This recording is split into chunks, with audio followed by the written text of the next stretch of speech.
More pressure on the special prosecutor to resign as group march to petition government to take action in demonstration dubbed Agronefem. Also coming up, what does residents of Kpandai think about the court ruling annulling the 2024 parliamentary election? We'll find out what these residents think.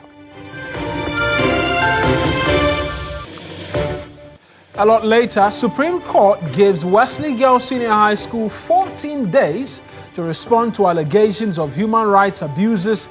We'll tell you why.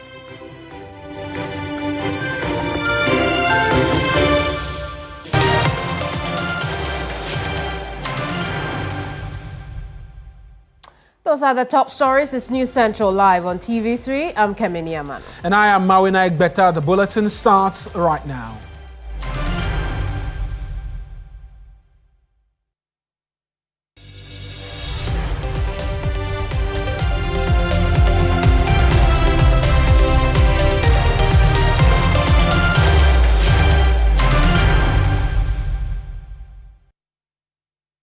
As you may well know, the OSP has come under intense pressure recently for his inability to make certain key prosecutions. Top among the criticism is the special prosecutor's failure to extradite former Finance Minister Ken Ofori-Atta to answer charges preferred against him. A group is marching to the Jubilee House calling for the removal of the special prosecutor, Kisi Ajabeng. We'll connect now with George Queenin, who's walking up, with the team that it's protesting this afternoon. He'll join us with details from there now. George, good afternoon to you. Where are the protesters now, and what can you report? Oh, we cannot connect with George at this time, but we can take a listen to Shamima Muslim, who is spokesperson at the Jubilee House. Don't push me. I believe that every citizen must express his sentiments, whatever that is going on in this country. And one of the things I know that when you get opportunity to serve in office, it doesn't mean that you know or you should not know what it is. There is a need.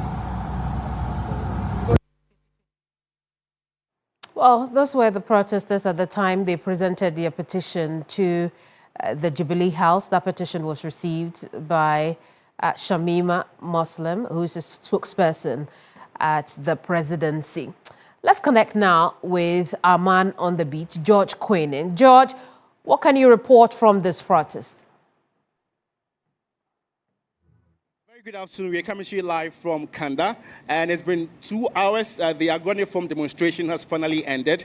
The petition has been given to the presidency and was received by Shamima Muslim, who is the presidential staffer. But the one-man demonstrator is here with me. That's Apostle Lincoln, and I would want to, dissect this very issue with him. People were saying that the numbers were not very impressive, but for him, it doesn't really matter. It's just about he alone doing the demonstration. Can you tell us more about this? Well, basically, I think I've achieved my whatever, because the content is, the whole thing is about the content in the petition, which of course I've presented it. So it's not about the Not to cut you short, I think I have it here. So let me just see if I can just run by viewers a little bit of what your demands are.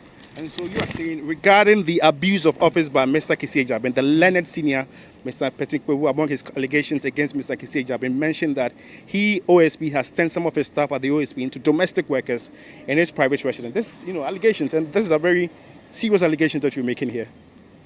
That is why I'm calling for investigation. Mm-hmm. If somebody raises an allegation, you investigate. Yeah. So the president have to investigate. They have to call him to. And then they have to investigate him. So what I'm saying, if it is not true, fine. If it's true, you understand? Mm-hmm. But I mean, But you should have evidence of what you've actually alleged. Do you get what I mean? Oh yes, of course. But what I'm saying, that's what I'm saying, that let's investigate him. Okay. So whilst we are going, we know what to do.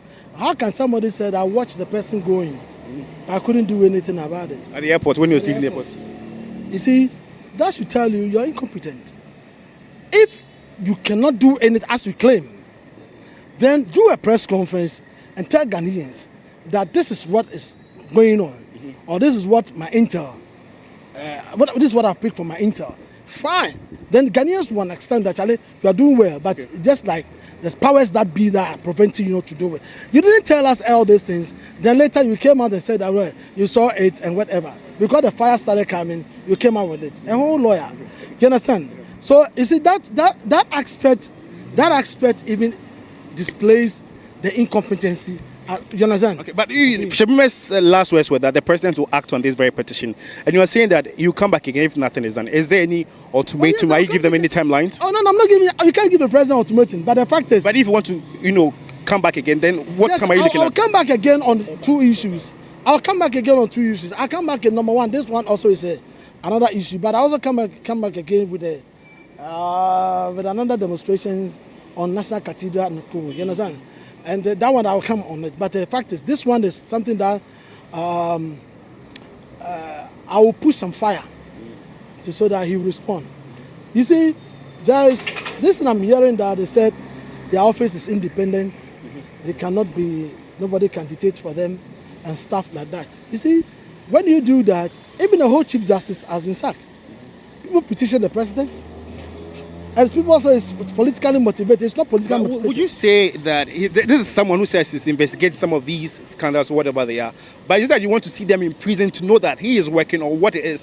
What makes you think that he's not fulfilling his mandate? Let me tell you, when you imprison somebody, and you seize some of his properties, to Ghanaians, it makes sense. You understand? But you know the wheel of justice grinds slow. You know that. Yeah, but to Ghanaians, we are talking. Listen to me. You are there to serve Ghana. You are not there to serve whoever is in the law. It is the people, the citizens that matters. You understand? So if you are doing something that the citizens are not happy, 4 years, you go back and seek the mandate of the same people, and they will teach you a lesson. You must act according to what the citizens are saying. That is all. You understand? So if he's there and he's saying that, I can't prosecute them, it will indict John Mahama himself. Because we realize that Ora talks about this kind of things. You understand? Okay. So if he doesn't fight corruption, fine. Me, I've done my part. But I said Kisi must go. Okay. You want some reforms at the office and also the entire staff removed. Is that what it is? Yes, of course. They are doing duplication of work. The work they're doing is Yoko's job.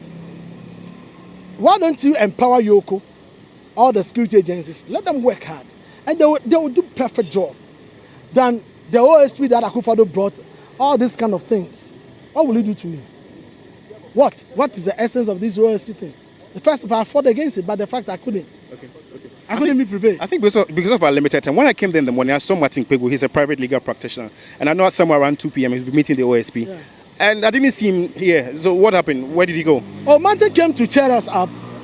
Martin came to show his love to us. Yeah. To me, that Apostle, I'm with you. Okay. Even though it's a one-man demonstration, but he showed his love to me. He said, Apostle, I'm with you. I share the same faith with you. Okay. The same thing, 2 o'clock, I'll go there and also stand by him to share the same faith. Okay. So it's not anything bad. So 15 petitions have been submitted to have the OSP removed, and that is also, he also has one of the petitions that has been presented to the presidency. Hopefully the president will act swiftly on this. But he says if nothing is done, he'll come back to the street and protest again. Apostle Lincoln is the lead convener of the demonstration this very afternoon. It lasted for more than 2 hours from Obrasport through the principal street of Accra, and it ended at Jubilee House. Yeah, I think you did. You're a religious person, obviously. That's what you do. But some of the songs were like, I don't know what the George, we'll leave it here for now. Thank you so much. George Quinn in there with the protester, Apostle Lincoln. Well, we know that fresh details are beginning to emerge regarding what point in time the OSP began its investigations into the SML scandal, as well as the former Finance Minister, Ken Ofori-Atta. Investigative journalist Manasseh Azariah has provided evidence which he believes suggests that investigations began in January of this year. In a social media post, he highlighted how investigators reached out to him after he petitioned the OSP in 2023 and was only reached out to in February of this year. Let's try and walk you through excerpts of the latest from Manasseh Azuri-Awene this afternoon. Then we connect with him because we know as well that the Director of Communications at the Office of the Special Prosecutor has had reason to be responding as well to a number of those claims. And the first is that what we know is so what is on your screen right now is the OSP's response to Manasseh Azuri-Awene. I was hoping I can walk you through exactly what Manasseh himself had said, but let me go to Manasseh right now, and he'll make the argument himself, and then I can bring in what has been Samedako's response. Manasseh, I appreciate you joining us and talking to us this afternoon. And so the argument you're making is that what? The Office of the Special Prosecutor failed, I'll use failed advisedly, to commence investigation in 2023 when you petitioned his office, and only began to do this year when you were reached out to and you met as well one of the directors who was in charge of the investigations. Is that the case? Yes, I think for the past few weeks, there have been arguments and controversies about how Ken Ofori-Atta left and who is to blame. And the Office of the Special Prosecutor has been piling the blame on some institutions that didn't do their work or were not cooperating. And I felt the need to put out some information to guide the discussion. It is not only about Kisi Ajabin. His time will come, he will leave. But whoever occupies that office should be held accountable. And that is why I'm putting some of this information out there. We have had arguments and disagreements offline on some platforms. But I think that Ghanaians need to also know the timelines. That the petition was put out, well, sent to the office in 2023 December, and I personally made calls, followed up, and they kept giving reasons why they were not acting on it, and they had their own timelines, and because of security and other reasons. Right. Then early this year, they reached out to me, and actually in February, and I've shared some of the emails, so it's not claims I'm making, but these are emails, and they are saying we are reaching out to you for preliminary information, this information to serve as the or to aid in the preparation process for the investigation. Right. So by February, they were now at the preparation process for the investigation. So when people are blaming Akufo-Addo, blaming the security agencies, the question we should be asking is, what exactly had the OSP done all this while? And if the OSP is saying that once somebody is in government and then the other security agencies are not able to cooperate, then what does that mean for the office? You know, we have had issues with post-regime accountability. Absolutely. That when the administration leaves, the Attorney General and others act. So we thought we could get an office that, should any of Mahama's appointees today misbehave and the state security agencies are protecting that person, we have an independent office that should work and then ensure that that person is dealt with. Well, that subject matter is being contested greatly by the Office of the Special Prosecutor. They have, amongst many things, listed half-year reports and annual reports, which, according to Samedaku, who's been writing on Facebook, capture the work they were doing at the time before this year. And he goes on to make the argument that if you want to credit all of the work, which you yourself has described as very good work done in this SML investigation, to just 9 months of work, then it presupposes that they have achieved more than every Ghanaian is giving them credit for. I agree. It took the fourth estate about 11 or so months, less than that, to do this investigation. And by the time it got to the OSP, we had already given them some evidence. And then the Office of the Special Prosecutor has the powers to get people to come and testify. They have the powers to go and search people. They have the powers to arrest. They have the powers to raid institutions. All these powers a journalist does not have. So if we had these powers, it probably would have taken us 2 or 3 months to have finished the investigation we did. So it is not out of place that within this period they achieved so much. And I have consistently said that they did a good job with the investigation. I won't take that away from them. But the office should be forthright and let us know their challenges. I am not comfortable that everybody is being blamed, including the former president, and we often hear that his cousin, Kenneth Furata's cousin, was so and so. But that was the same regime under which we did the investigation. That was the same regime that intervened. And of course, in the second letter I wrote, President Akufo-Addo's intervention actually saved us a lot of money. The downstream one was the only contract for which SML was still being paid at the time the OSP finished its report. So we should be able to have a very honest discussion. And this information is out there. Some of us have been engaging this OSP office behind the scenes for a long time. Right. Considering the arguments you're making right now, that we should put matters into perspective and not blame persons who do not have anything to do with how Ms. Ofori-Atta left the jurisdiction. Putting this side by side to what now is growing pressure on the Office of the Special Prosecutor and carte blanche accusation that he allowed the former finance minister leave the jurisdiction, and this revelation that you're bringing forth that, look, he did not take any step whatsoever, some would say that dents the credibility of the office and begins to raise questions. And perhaps it's a reason why today there's a protest and people are asking for his resignation and the office to be dissolved. Well, I don't know what others are basing their arguments on, but some of us know more than we have published. And some people have called me to ceasefire, so I don't intend publishing anything again.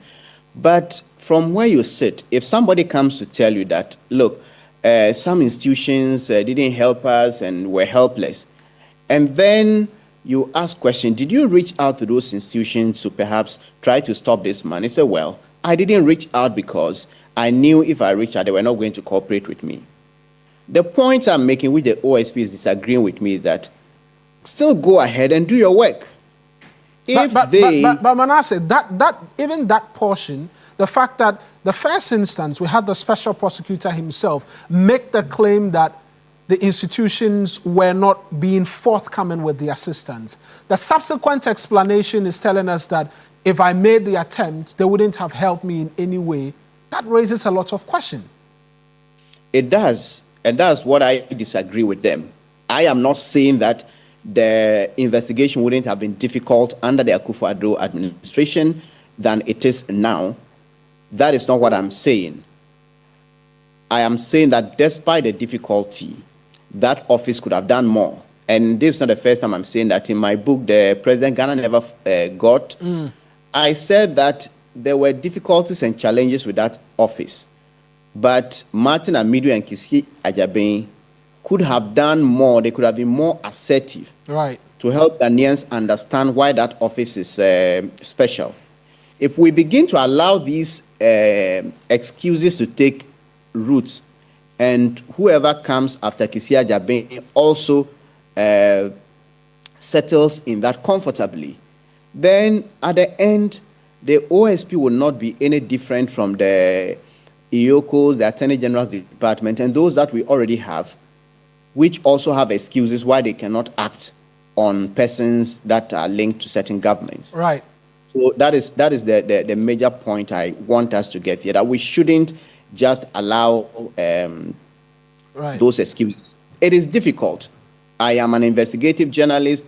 I do corruption and others, I know it is difficult. Absolutely. But they have more resources, they have more powers, they have more personnel than any media house or investigative journalist.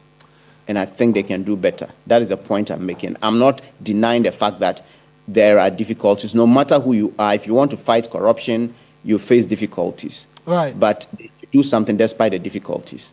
Absolutely, Manasseh. I appreciate you speaking to us this afternoon as well, and I'm sure the conversations will continue, even though you say you've been asked to cease fire. I'm certain this is not the last we hear from you on this particular matter, but that's Manasseh Mawuena speaking to us this afternoon as well. We can take you away from this and do election-related matters at Kpandai. Absolutely. Now, there are mixed reactions among residents in the Kpandai constituency following a ruling by the Tamale High Court ordering a rerun of the Kpandai constituency parliamentary elections within 30 days. For some, a rerun of the election will bring finality to the argument of whether the election was rigged. Others argue that the elections should have been conducted in the 41 affected polling stations in contention. Now, Monday, November 24th, the High Court, presided over by Lordship Emmanuel Brew Plange, nullified the Kpandai constituency parliamentary election. We can now digest the story a bit further. I'm joined now by Christopher Amwako, who's been following this story closely. Christopher, let's talk about those reactions from the residents. Tell us a bit more. Yeah, so Kemini has indicated the residents here have mixed reactions over the ruling of the Tamale High Court yesterday, directing a rerun of the Kpandai parliamentary election. For some, this rerun, as directed by the court, will cost the state some resources which could have been channeled into some governmental interventions. And so they believe that the rerun is not necessary because of the resources that will be pumped into this rerun. Now, others also believe that, look, it will settle the argument that this person won the election, this person did not win. And so once the court has indicated that there should be a rerun, they believe that the rerun should be conducted. Other school of thought, other people also are saying that the elections should have been held in the 41 affected polling stations out of the 152 polling stations. Let's take a listen to what some of them have been telling me. It's not easy for us because already they are giving to Mr. Matthew and we are now hearing that there should be a rerun again. So maybe some people have work that they are doing, but because of the rerun, maybe they will leave their work and it will delay their work and everything. So it's not easy for us, but we want it. As a resident, I think they should forget it because they are going to waste resources and again put lives in risk. A lot of lives are around here. They don't know their left and right on elections and how it fits. So they should just forget and concentrate on what it entails. And as an electorate, I don't believe in politics. I don't support politics for now. So I don't know which I belong. So I would just advise they should just let things lie. Oh, me come kwa de anka de ba nanka so mu chaso. Na e de asunje e be ba because esa na ye ti anu ye ho be chi ye manu mu su post school. Wo ye so ye to eduane no ane ye ton. Eduane ane ye ton ye de ahwe nkwala no. Ti e ba se de nsem be ba bada kodo yi so amaye ama promu ha be basa. Ti come kwa anka o mu ntwensa na mo ma na asunje mbra kwa mu na ye wo ntoye. Yes, so I heard the past rerun no beba we say yani age ntawantawa na e ba e no na ka ntiase bia ambam nipa ewo nipa menu ntem enti se se a omo kasa rerun no ensambra mu a ohono na e mu no iye na ahu obi a wa wini na obi a wa lusu eto election no ya nyina ya adwuma ya yesenchin bi mu so mo wiemu bi mu so mo wiemu enti nyame adom na se yesa to a and the Bibia Baba no Kwan no Bia won so Bia nsisi Obia. Well, Christopher, clearly minds are split over whether or not the election should take place. But also, I noticed that there is a subtle concern for security in the community. Why do you think that is the case, having followed the story? So you know that the 2024 parliamentary elections in the Kpandai constituency was characterized by some pockets of violence, and that is even the reason why we have the former MP Nsala Wakpal taking this matter to court, because some polling stations recorded some incidents of insecurity and violence. And so for the people around here, they believe that if there should be a rerun, these things will continue to reoccur. The issues of insecurity will not be addressed because people will have to fear for their lives again if they are going to depose again this time following the court's order. And so the issue of insecurity is a major concern. We also do know that areas where there have been by elections, there have also been some records of insecurity. And so their fear is that it may be replicated here if in the next 30 days, the elections is going to be held in this constituency. Kim. And Christopher, about that appeal, we know that based on your reports, the service of notice has been done on the NDC. What have we had as the official position on that appeal? Okay, so yesterday, the embattled member of parliament, Matthew Nyindam, as well as his lawyers, together with some MPP Northern Regional Executives, all spoke to us. And one thing is certain, that they have served the NDC this summons, the appeal, and so they believe that they will turn up for the processes they will respond for the processes to begin. Now, for the NDC, they do not give a fuss about the appeal of the MPP, because the court has spoken and given a directive that in the next 30 days, there should be a rerun of the Kpandai constituency parliamentary election. That is what they are looking up for. Even if a motion has been filed, they are going to follow it up, but that they believe that will not prevent the processes from happening. They are hopeful that in the next coming days, the Electoral Commission will take this up, open nominations for the various political parties or candidates interested to file for the processes to begin. So they are not giving a fuss about what the MPP is saying or what the lawyers for the embattled member of parliament is saying as of now. But Kemini, one thing is that currently as we speak, the Kpandai District Security Committee is having a meeting. Even though this is not the only issue that will come up, but this is also going to be discussed at the DISEC meeting as to how to ensure that security is maintained in the area ahead of the 30 days for the by-election to happen in the rerun to happen in the Kpandai constituency. Very well, Christopher. Thank you so much for the reporting. Christopher Mwako is our Northern Region correspondent. We'll stay on this subject because the Minority Caucus in Parliament has described the 2024 parliamentary election in the Kpandai constituency, of which declared Matthew Nyindam winner as transparent. This comes after a high court annulled the results and directed Nyindam to cease holding himself as Member of Parliament, ordering a fresh election within 30 days. In a statement signed by the leader of the caucus, Alexander Penyumakin, the minority maintains that the declared results, with Nyindam polling 27,947 votes against Nsala of the NDC, 24,213, reflected the will of the people. The caucus added that it remains committed to the rule of law and expressed confidence that the appellate process will restore trust in the democratic outcome.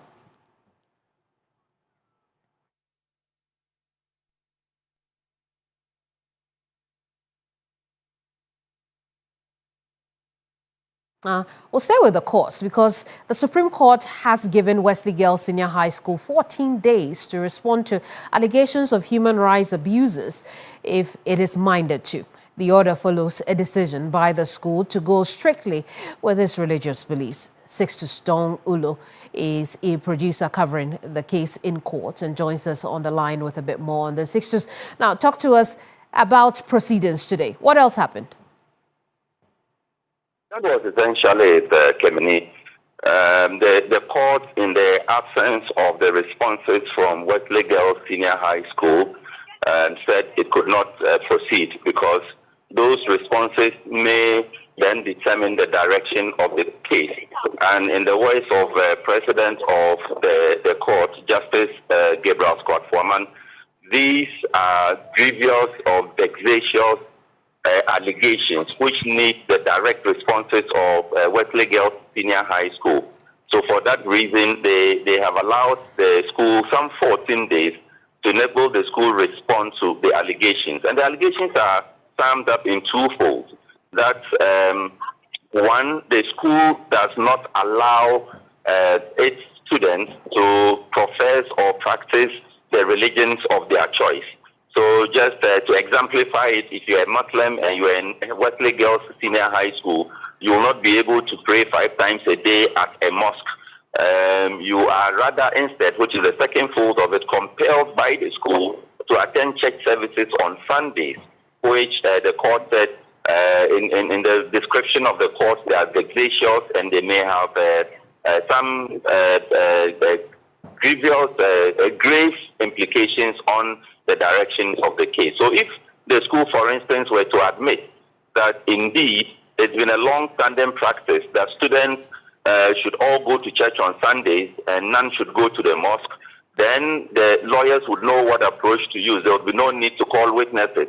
But if the school were to deny that such practices exist, then the plaintiff, who is a private legal practitioner, Shafiq Osman, would then have to call witnesses who would testify to that. So it allows some 14 days and encourage the school to respond to these factual allegations so that the case would then pick from there. Sixtus, we'll leave it here. Thank you so much for the report. And Sixtus Don Ulu there. We'll now turn attention to other matters. Absolutely. And the Lands and Natural Resources Committee in Parliament has called for an amendment of the law on mining royalties to adjust the lithium agreement royalty from 5% to better rates, likely 10% or more.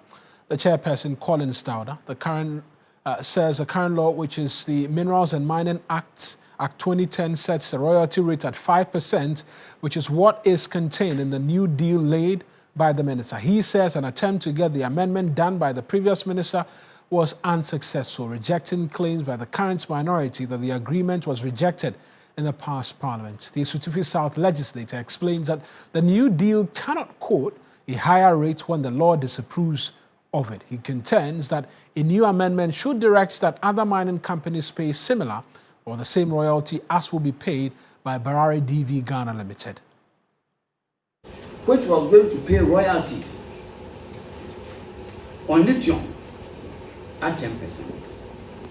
While the other mining giants, like Newmont, like Goldfrost, like AngloGold and others, were going to stay on at 5%. We felt it was unfair and also discriminatory. And so, based on these two, the legal challenge and this unfairness in the market, we advise the minister to take steps to amend the law to reflect what he put in the agreement. That was the challenge.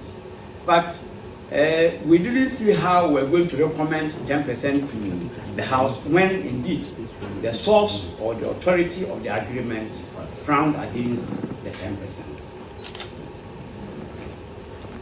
So the report never was presented to Parliament. So anybody who says that the minority rejected is misleading the House. The committee is inaccurate and also misleading because the report was no report was presented to the House for the House to debate and ratify or not ratify. That is what it is. Now with the... And we'll get a bit more from Parliament if you stay with us here on News Central. But let's go for our very first break of the afternoon. When we return, we have a bit more stories for you Please do stay tuned in.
We've got some breaking news coming in this hour. But before we share that news with you, teaching and learning for colleges of education across the country has come to an abrupt halt as the Colleges of Education Teachers Association of Ghana commenced a nationwide strike action Monday, November 24th. This arose from the association's claims of government's repeated lapses in fully implementing the binding arbitral award, among other outstanding arrears. Nura Mohammed reports. In the latter part of last month, the Colleges of Education Teachers Association of Ghana, CETAG, threatened to embark on a strike if government did not fulfill their requests to implement an arbitral award granted by the National Labour Commission, NLC, in May 2023. As such, they have followed through with their threats and declared a nationwide indefinite strike action effective Monday, November 24, 2025. They have also accused the government of failure to keep to its promise after downgrading teachers post their migration onto the public university salary structure. Wahab Zulika is the local chairman of the association. 2019, that's during the COVID era, we taught for almost throughout the year, which the government promised to compensate that with 1 month salary. Till date, none has happened. But with Accra College, we had a part payment. But almost about 36 of our colleges have not received anything. 2022-2023 research allowance top-up. Up till now, the government has also not fulfilled that. We're told that with this migration, nobody will be shortchanged, only for them to do that. For now, it's an indefinite strike that we are embarking on until everything is paid. There's no way we'll go to class. At the Accra Training College, we spoke to the SRC Vice President and some students to gauge the impact of the strike on their studies. I feel sad because the outcome of this disagreement between the the government and our lecturers, the result or the impact is with the students. So as it stands, we are at our various dormitories, no classes going on, and we are just confused, especially the level 100s who just came to school about 3 weeks ago. The lecturers are not in the class, so we just hang around and then we have a group presentation, so we are just working on that. We are just level 100s and we came just 2 weeks now, so we don't know what we are doing, so we are pleading on them to come and then guide us on what we are to study for this semester. We beg them, they should come and teach us. The association is calling for a decisive and swift action by the government in ensuring that every pesewa owed them is paid. Nura Mohammed, TV3 News, Accra. Now, the Colleges of Education Teachers Association of Ghana declared an indefinite strike on Monday over what it said is government's failure to fully implement the National Labour Commission arbitral award issued on May 2nd, 2023. The strike affects all 46 colleges of education in the country. Key grievances cited by CETAG include non-payment of all year-round work compensation for additional duties performed in 2022 for 39 colleges, with only partial payment made to the Accra College of Education, the outstanding book and research allowance for the 2023-2024 and 2022-2023 academic years, and the downgrading of some experienced teaching staff holding master's degree. CETAG said its members will not return to the lecture halls or supervise students until all grievances are fully addressed.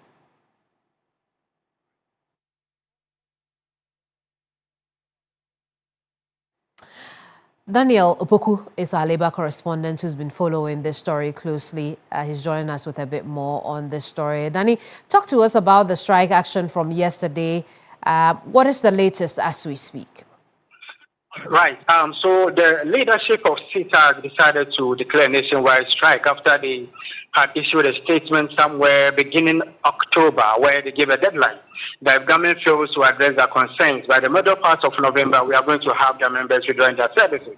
And clearly they have done so. And the Sector Minister of Education has decided to meet the leadership of CETAG, that's 2 p.m. this afternoon, where the meeting will be done at the ministry. And when we listen clearly to the concerns raised by CTAC, these are not fresh issues. Already, the National Labour Commission has given a ruling. I do recall that there are days at the National Labour Commission where the Commission asked the then Sector Minister of Education and then government to be able to issue payments for them. But unfortunately, that particular payment was not done. There were about 2 or 3 rulings that were given by the National Labour Commission, but unfortunately, those obligations were not honored. So this afternoon's meeting clearly is going to see the Sector Minister of Education, 1, convincing the leadership of CTAC to call off their strike, and 2, rolling out a payment schedule as to when those payments will be done. That will be enough information or enough position for the leadership or members of CTAC to be convinced. But in case the Minister of Education tells them to call off the strike, then obviously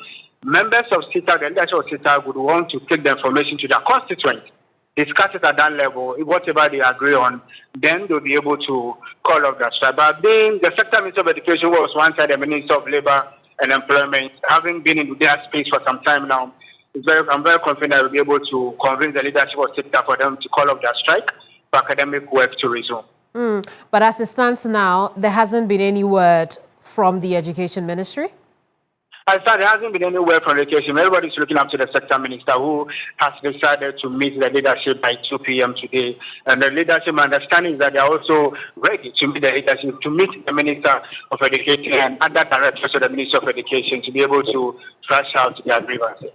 I see. Daniel, thank you for the reporting. We'll leave it here for now. We are also now joined by Director General of the Ghana Tertiary Education Commission on this subject matter to do with CTAC strike and how the situation could impact students, but also what government could do about this to prevent any further impact on students and the teaching and learning environment.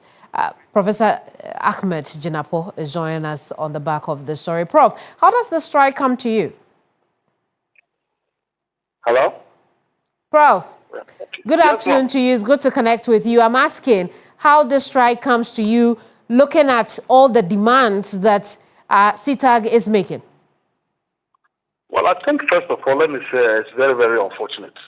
As you said, we've done a lot to best address the concerns of CTAG. As you know, there was an arbitration award by the National Labour Commission that took effect from 2023 in terms of their arrears for 2023 up to 2025 that was to be paid. In terms of they being migrated onto the salary structure of the traditional universities, and they be placed at the same level. Today, as we speak, from January 2025 till date, all the arrears that is due CTAG in terms of their salaries have been paid. Today? Including, I said, from January 2025, all the salary arrears that was due CTAG from January 2023 up to December 2024 have been paid. Not even a single payment is owed them. And when I say salary arrears, that includes online teaching support allowance that has been paid.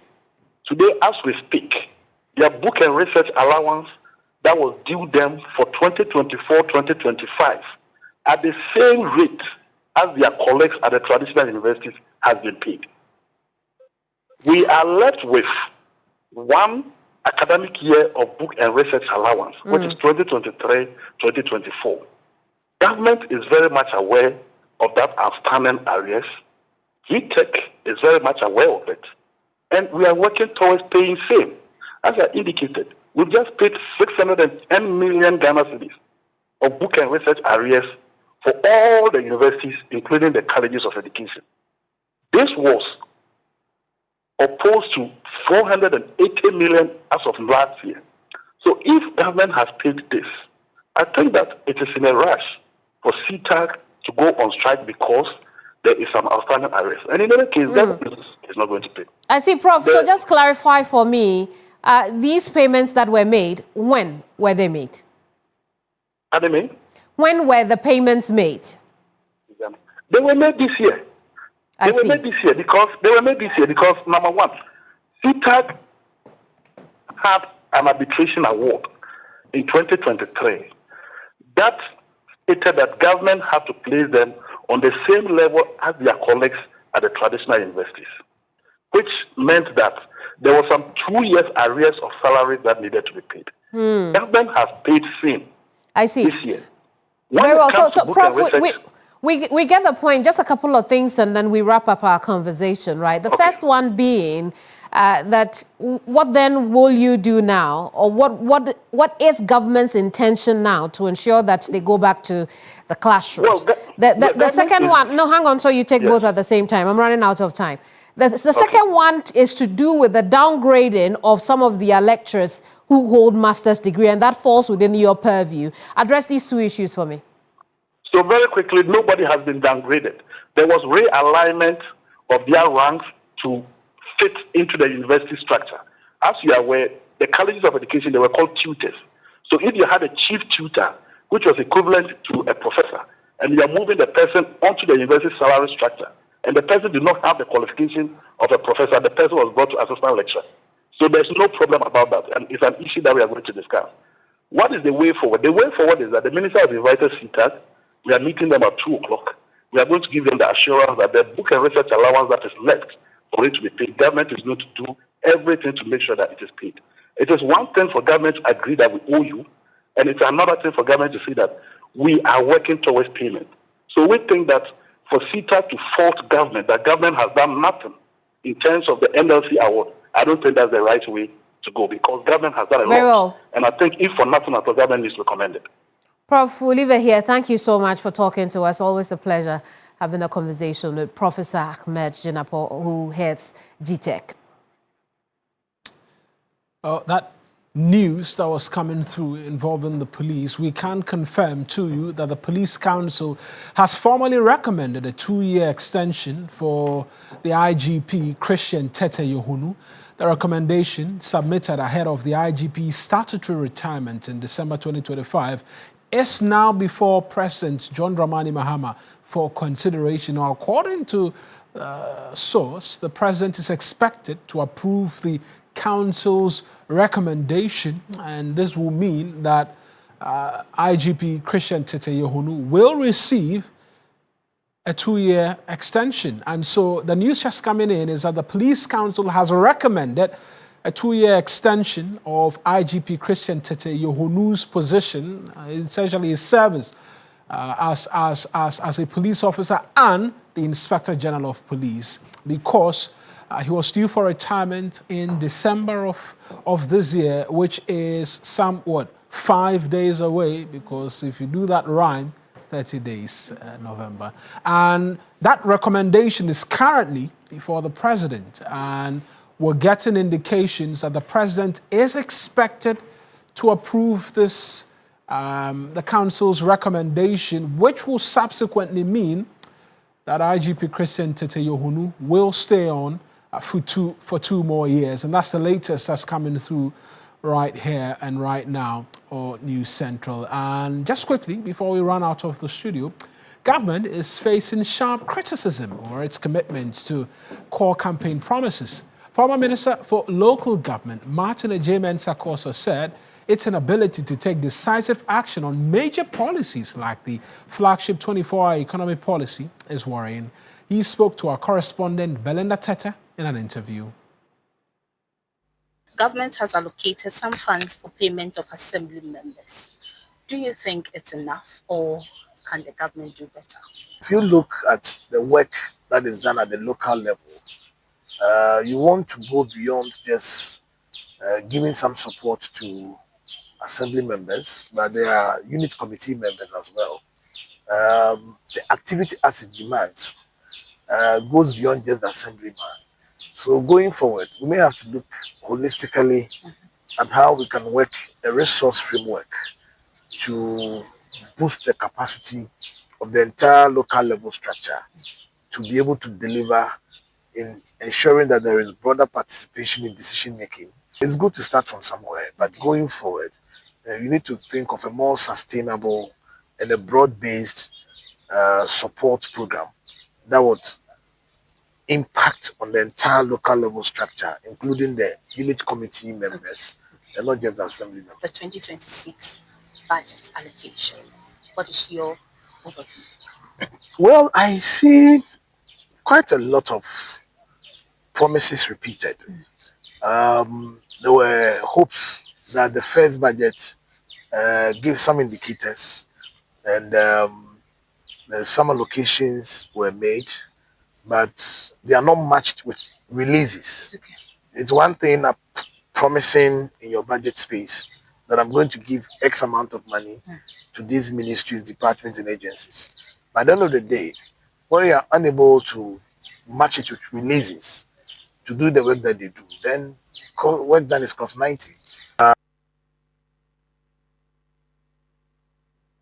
Now, maize farmers in the Bono region fear the loss of their livelihoods and investment due to maize glut. Abundant grain, silos, low pricing and markets has been the challenge in the harvesting season.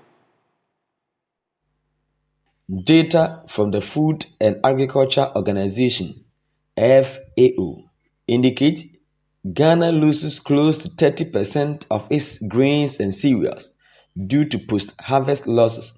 And the situation is not different from what prevails at Wenchi.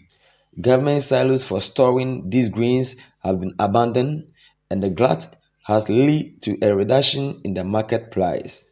Aye, asudie kese pa dia maya akuafo saafi we enkanka saafi we. Tamre ya minu kese. We are suffering too much as farmers, 400. and a bag of maize is selling as low as 400 or 500 Ghana cedis per bag, and buffer stock is doing nothing about this situation. But they do say,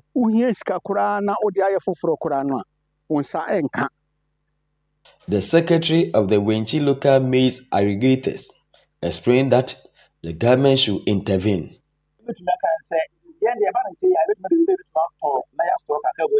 When it happens like this, we can just help in a little storage to support the system.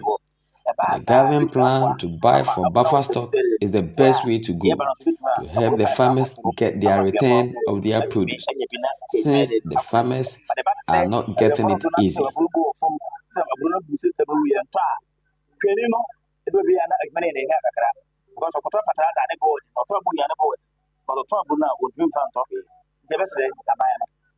A lecturer at the Department of Agriculture, Methodist University Ghana, Wenchi Campus, Fred Newman-Kuhlman, emphasized the need for knowledge on storage facilities and management of glut.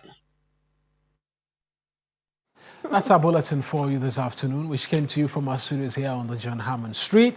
I am Mawuena Egbeta. And I am Kemini Amanor. Next is the afternoon show. We'll see you same time tomorrow. Bye-bye.